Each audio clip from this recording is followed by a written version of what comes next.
तमाम जांच पड़ताल के बाद जो कहानियां सामने आई हैं वो ये हैं कि असद और मृतक सूर्या दोनों दोस्त थे। असद की बहन से सूर्या प्यार करता था और ये बात असद और असद के पिता को नागवार गुजरा। थोड़ी देर के लिए यहाँ पर कहानी रोककर देश के सभी मुस्लिम, हिंदू, सिख, ईसाई, जैन, पारसी नौजवानों से मैं गुजारिश करूंगा कि दोस्ती खूब कीजिए, मगर अपने दोस्तों को अपनी फैमिली तक ले जाने से पहले ये तय कर लीजिए कि इस तरह की घटना भी घट सकती है। वो दोनों हिंदू मुस्लिम परिवार इतना क्लोज था, सूर्या इतना ज्यादा उसके घर जाता आता था कि उसकी बहन से प्यार हो गया और मुझे लगता है कि बहन भी बहुत ज्यादा प्यार करती थी, जिसके कारण बाप ने, जो अभी पुलिस के गिरफ्त में है, उसने भी बेटे को यह कहा कि सूर्या से तो बदला लेना ही पड़ेगा, इन रास्ते से उसको हटाना पड़ेगा। एक बात, ये एक एंगल है, मैं बता रहा हूं। फिर उस बकरीद के दिन मोटरसाइकिल चलाने को लेकर विवाद होता है। अब मोटरसाइकिल चलाने को लेकर विवाद तो आपस में दो भाइयों में होता है, भाई दुश्मनों में तो आज तक विवाद नहीं हुआ। मोटरसाइकिल चलाने, टकराने नहीं, चलाने, चलाने का मतलब या तो मोटरसाइकिल असद का होगा, फिर पुलिस कहानी छुपा रही है, आधी हकीकत आधा फसाना। चलाने का मतलब मोटरसाइकिल या तो असद का होगा या सूर्या का होगा, तभी तो दोनों में से कोई चला रहा होगा या चलाना चाहता होगा या तेज चलाना चाहता होगा या खुद चलाना चाहता होगा। क्या था ये बात पुलिस छुपा गई। पुलिस के बयान है, ये मैं नहीं कह रहा हूं, कि मोटरसाइकिल चलाने को लेकर, बातों को समझिएगा सीरियसली से, गंभीरता से, मोटरसाइकिल चलाने को लेकर दोनों में विवाद हुआ, जो पुलिस का बयान है। और विवाद के बाद असद घर पहुंचा, उसने अपने पिता से यह बात कही और उसके पिता ने कहा कि उसको सबक सिखाना है। फिर असद अपने दोस्तों के साथ गया और उस पर चाकुओं से वार किया, उसे अस्पताल ले जाया गया, डॉक्टर ने उसे मृत घोषित किया। मुझे लगता है कहानी जो भी है ये आधी अधूरी है, कुछ तो सच है जिस पर पर्दा डाला जा रहा है पुलिस के द्वारा और तथा कथित नफरत फैलाने वाले संगठनों के द्वारा। बार बार फेक नैरेटिव को एस्टेबल करने के लिए, माइंडसेट को तैयार करने के लिए, और योगी जी हैं तो ही हिंदू धर्म है, ना इससे पहले कभी हिंदू धर्म था, और योगी जी अगर खत्म हो जाएंगे तो हिंदू धर्म खत्म हो जाएगा। ये नैरेटिव सेट करने के लिए जो प्रयास किए जा रहे हैं, ये बहुत घातक प्रयास है, धर्म के लिए भी घातक, ये धर्म के लिए भी अच्छी चीज नहीं। राजनेता कभी ये पूछने किसी के घर नहीं पहुंचे कि आपके घर के सामने जो सड़क है उसके गटर का ढक्कन लगा हुआ है या नहीं है। आप जिस दफ्तर में अभी बैठे हैं, हमारे सामने की वाली सड़क पर 15 दिनों से गटर टूटा हुआ है, वो जो ढक्कन होता है, कोई अब तक झांकने नहीं आया। एमसीडी की गाड़ियां भी गुजर रही हैं, सारा लोग जा रहे हैं आ रहे हैं, सारे राजनेता भी गुजर रहे हैं, कोई नहीं पूछेगा। राजनेता किसी के घर पर ये नहीं पूछने जाते कि आपकी समस्याओं का समाधान हो रहा है या नहीं हो रहा है, सरकार द्वारा किए गए वायदे पूरे हो रहे हैं या नहीं हो रहे हैं, आपको सही इलाज मिल रहा है या नहीं मिल रहा, आपके बच्चों की सही शिक्षा हो रही है या नहीं हो रही है, ये नहीं पूछते। बस मौत का बहाना हो और हम उसके घर जाएं। जो अभी आधुनिकतम राजनीति है, लेटेस्ट पॉलिटिक्स है, वो पॉलिटिक्स सबसे ज़्यादा सूटेबल और बेनिफिटेबल हो गया है जाति और धर्म का। मैं मीडिया को मसाला प्रोवाइड करना नहीं चाहता, मैं देश के युवाओं को दिग्भ्रमित करना नहीं चाहता, मैं देश में जाति और धर्म को आधार बनाकर बात करना नहीं चाहता। मैं कतई नहीं चाहता हूं कि मैं जब बोलूं तो लोग ये कहें कि ये मुस्लिम पक्ष बोल रहा। और मैं ये निवेदन तमाम समाज सेवियों से करता हूं कि वो भी जब ये बोलें तो लोग ये ना कहें कि ये अमुक पक्ष से बोल रहा, बल्कि समाज सेवी और राजनेता वो है जो जब बोले तो उसकी निष्पक्षता उसके शब्दों से प्रकट होनी चाहिए। अगर निष्पक्षता नहीं है तो उसकी वाणी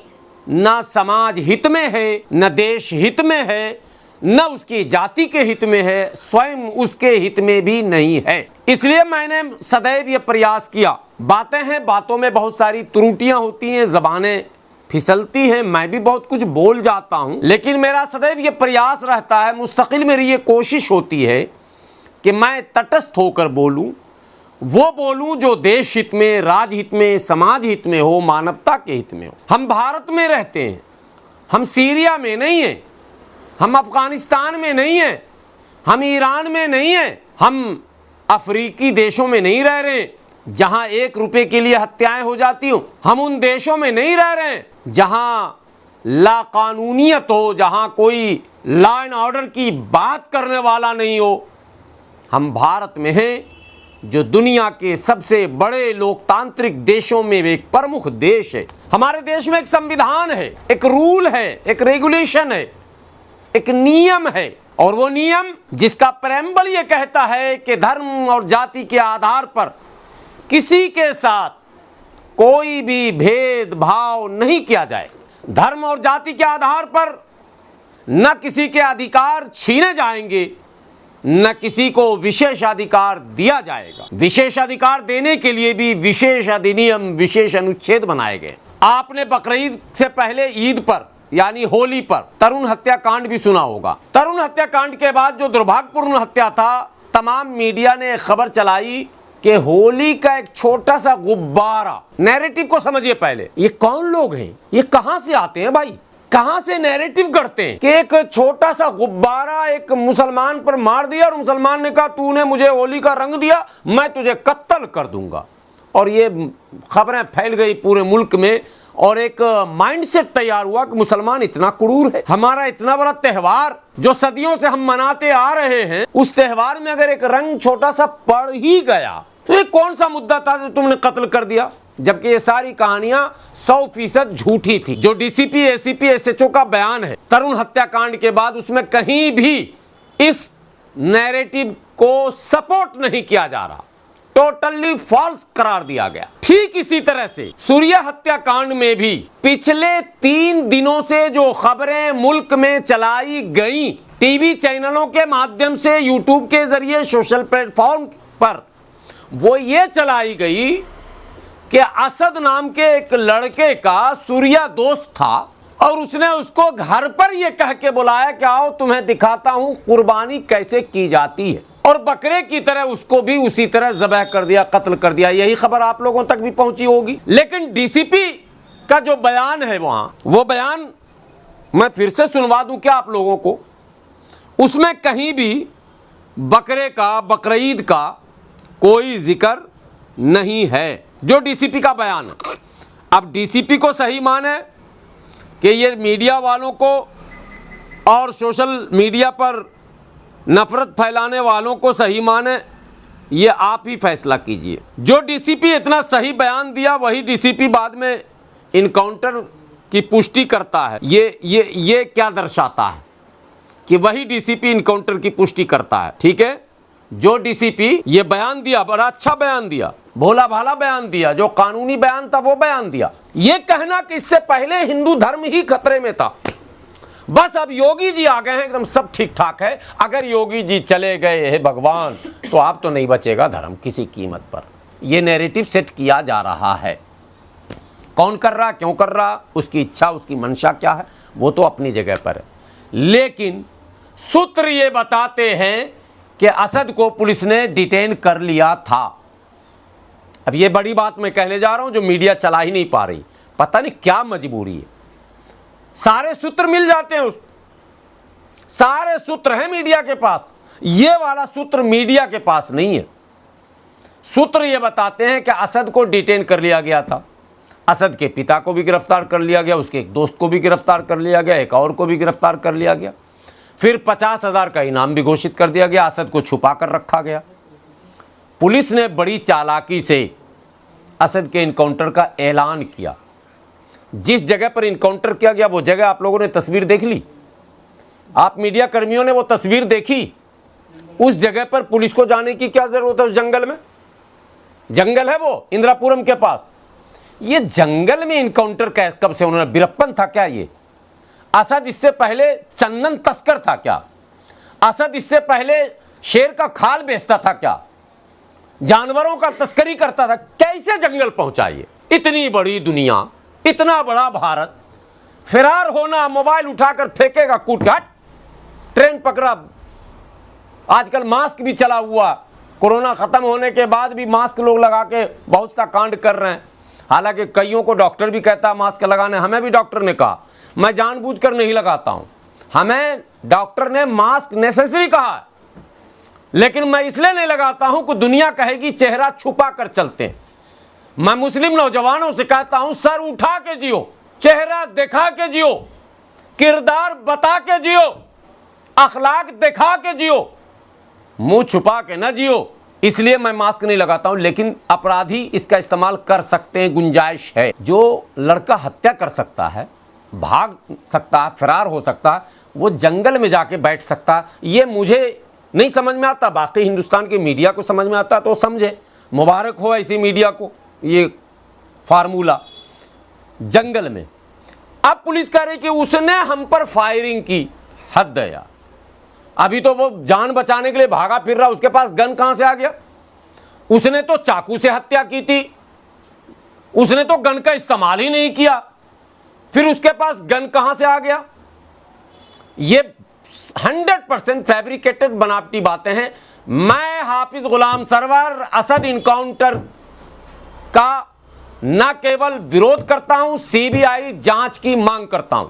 साथ में मुल्क में सभी बड़े संगठनों की चुप्पी पर मैं हैरान और परेशान हूं, क्योंकि यह पहला वाकया नहीं है, यह पहली घटना नहीं है। लगातार भेदभावपूर्ण इनकाउंटर की कई खबरें आने के बाद भी अगर तमाम जमातें, तमाम तंजीमें खामोश हैं, यह हैरानी की बात और परेशानी की भी बात है। अच्छे संकेत नहीं है कि हक बोलने से भी आप गुरेज करें। पर हत्यारा तो था ना वो। मैं हत्यारा तो था ही, मैं उसके हत्या की बात, मैं असद इनकाउंटर की सीबीआई जांच की मांग कर रहा हूं। मैं सूर्या हत्या की सीबीआई जांच, वो तो ओपन हो गया मामला, वो तो सब सिलेंडर हो गया, उसमें क्या सीबीआई करेगी? वो तो उसने तो कबूल भी कर लिया, उसमें तो अब कोर्ट उसको जो फांसी दे, उम्र कैद दे, जो सजा वो कोर्ट देगी।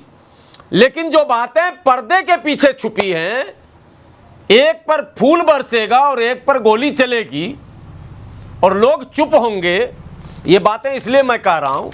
मैं इस बात को कह के इसको जस्टिफाई नहीं कर रहा हूं, इसको कह के उसको जस्टिफाई नहीं कर रहा हूं। ये भी सुन लो मेरी बात, मैं संविधान की श्रेष्ठता, सर्वोच्चता, कानून की बालादस्ती, मैं इसकी बात कर रहा हूं। कानून का राज रहेगा या नहीं रहेगा?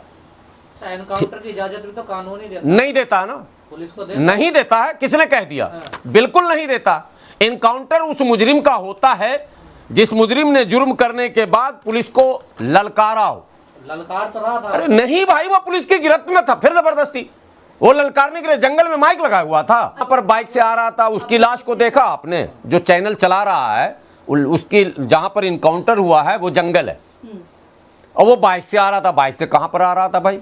वो दोस्त कहां है, वो बाइक कहां है? आप सच पर पर्दा डालना चाहते हैं? बनावटी कहानी आपकी, दोस्त फरार, मोटरसाइकिल फरार, सब हिंदू फरार, सारा योगी सब फरार हो जाएगा और बस खाली मुसलमान मिलेगा, उसको मार दिया, हो गया, खेल खत्म। ऐसे चलता क्या? ये ऐसे इतने आसान नहीं है कहानी। फरार कैसे हो जाएगा भाई? कोई फरार नहीं हो सकता। पुलिस के हाथ बहुत, कानून के हाथ बहुत लंबे होते हैं। अब चलिए फरार मान लिया, अब आज नोटिस भी लग गया उसके घर पर 15 दिनों का, बुलडोजर चलाऊंगा। ये क्या है?